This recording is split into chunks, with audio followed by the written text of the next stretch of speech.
Hey guys, welcome back to the channel. Today, I'm going to be going over my spreadsheet that I made to keep track of my card business. This spreadsheet is also available to download in the description of my Patreon. It's $4.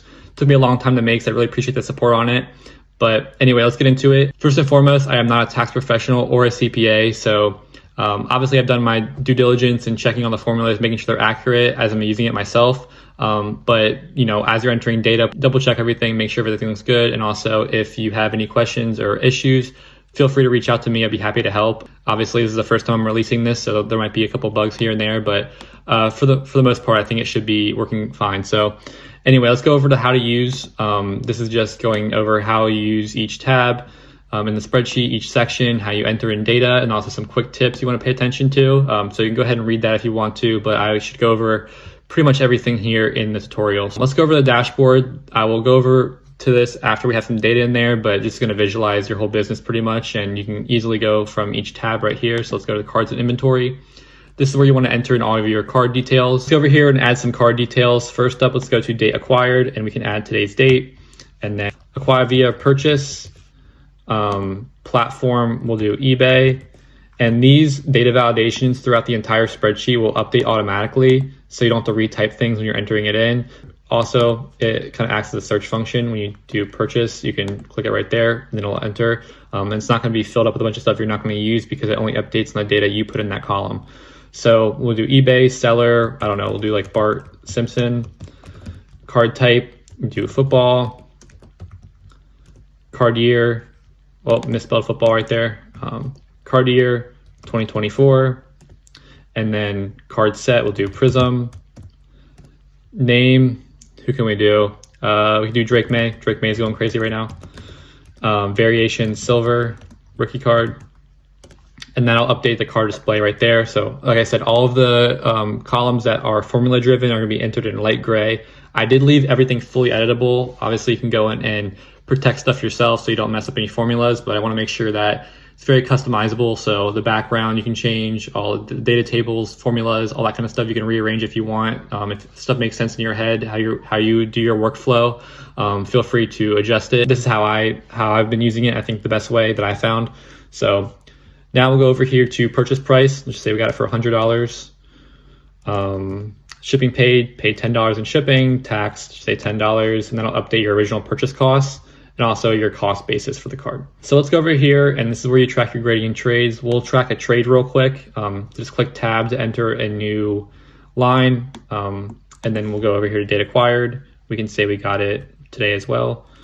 And then you want to go over here to acquired via trade, and then platform, you can go show, and then type in your seller. We'll do Homer Simpson, and then we got a football card, select Cam Newton, blue. Now we have our card entered in. We want to go back over here to trade it out. So let's say we traded this card, right? This Drake May card we entered in. We'll do trade it out, yes. Enter a trade ID. We'll do trade one, like that. And then that will enter in that card. It'll remove the cost basis for the card, and then the original cost will still stay. So you can still see how much you purchased the card for. But then we want to go over here to trade ID for the new card we traded and click trade ID that we entered in for the other card. And then I'll move the card basis over to your new card. Also, if you have cash that you got in or out, say you got $10 in cash with the trade, that'll lower the cost basis for your card. And vice versa. If you did -10, that will raise the cost basis for your card by $10. All this will allocate evenly throughout each card in your trade, so that if you have multiple cards in a trade, you either trade out multiple cards or you got in your multiple cards, the cost basis will evenly distribute to make the trade even. That's the best way I found it. Maybe in the future I'll add a different trade function, but for right now, I think that works pretty well, and it seemed to be the easiest and simplest way to go about it. So now let's enter in a grade. So we'll go over here to grading expenses. You enter in the grades on a per submission level. So we'll go over here to submission ID, create a submission ID, sub 1. Company, we'll go to PSA, and then date submitted, we can go today's date. Date return, we'll leave that blank for now. Say we paid $25 to grade it, $5 in shipping, $5 in insurance, $0 in upcharges.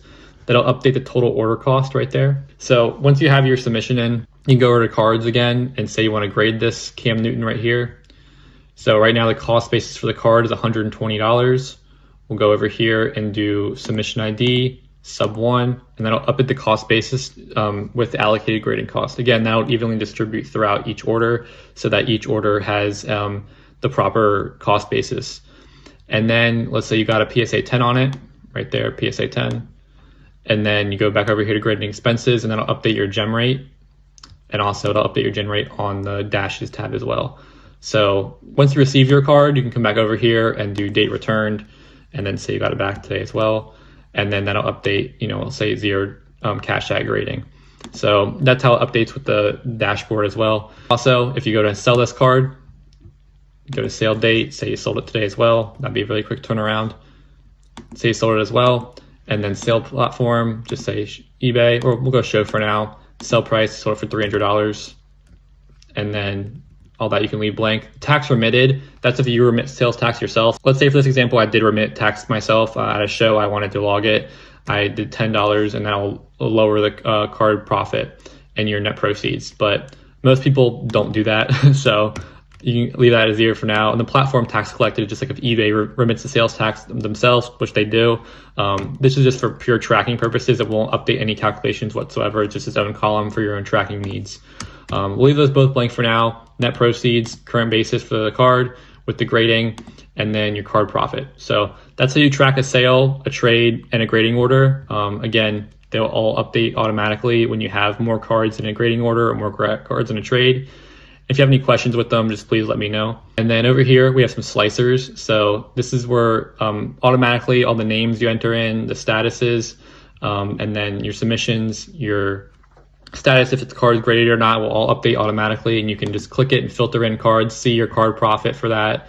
So you want to say, oh, how much, you know, did I make on cards that I graded?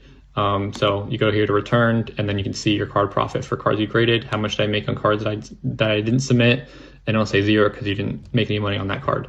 So pretty easy stuff right there. If you do want to add a new slicer, you can go over here to the insert tab and do insert slicers.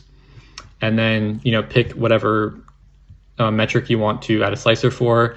Most of them don't really make too much sense. Like you wouldn't really want to add a slicer for sales price. That'd be kind of weird. I mean, I guess if you wanted to say, oh, how many cards I sell for $200, but I would recommend what I have now. Maybe you can do like variation or something, and you can see how much did I make on, you know, silver rookie cards, and that'll update itself. So pretty easy filtering right there, but I like what I have right now. You can always go ahead and customize these, make them different colors if you want to. We'll go over here to the grading expenses tab.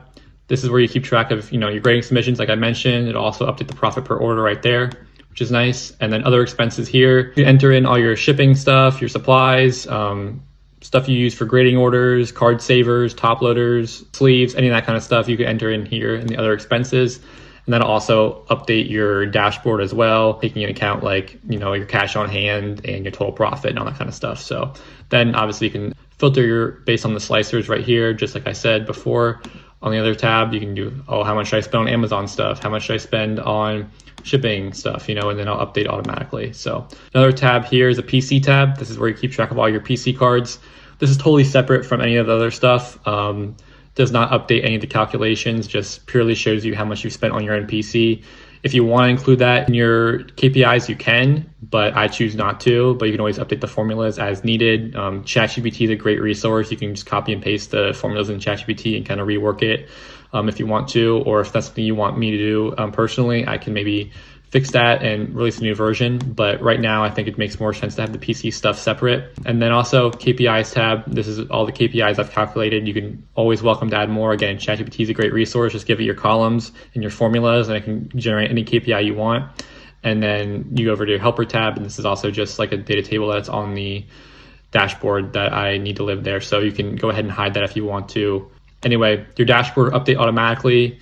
This is your data table I just hid. It'll update by month. So you can see your cash value per month, inventory value per month, profit per month. Shout out to Clever Cuban Cards. He had a very similar growth calculator in his Excel spreadsheet, but I, changed some stuff up, add some columns, made it my own. So this is a pretty good tool to visualize your data. And also you have some charts here, just general business stuff, your grading KPIs, you see your grading ROI, all that kind of stuff. And then your to-do list, I just added this because I didn't know what else to put there. You can change this if you want to, or you can add your PC stuff or something like that. There's just extra space here. So I like to have a to-do list and, keep track of what I need to do for the day or the week or the month. So that's pretty nice. Anyway, these, like I said, will take you to each, tab right there. So that's kind of nice to do. And then this settings will take you to your KPIs tab.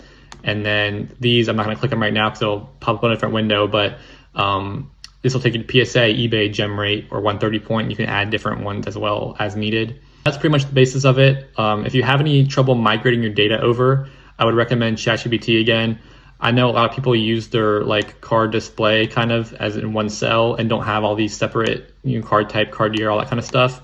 What you can do is copy and paste that list into ChatGPT and tell it, to basically parse your data and separate everything, so that you can assign a card type, a card year, and everything. It's all spaced out, so you can just copy and paste that into the spreadsheet, and that really works very well.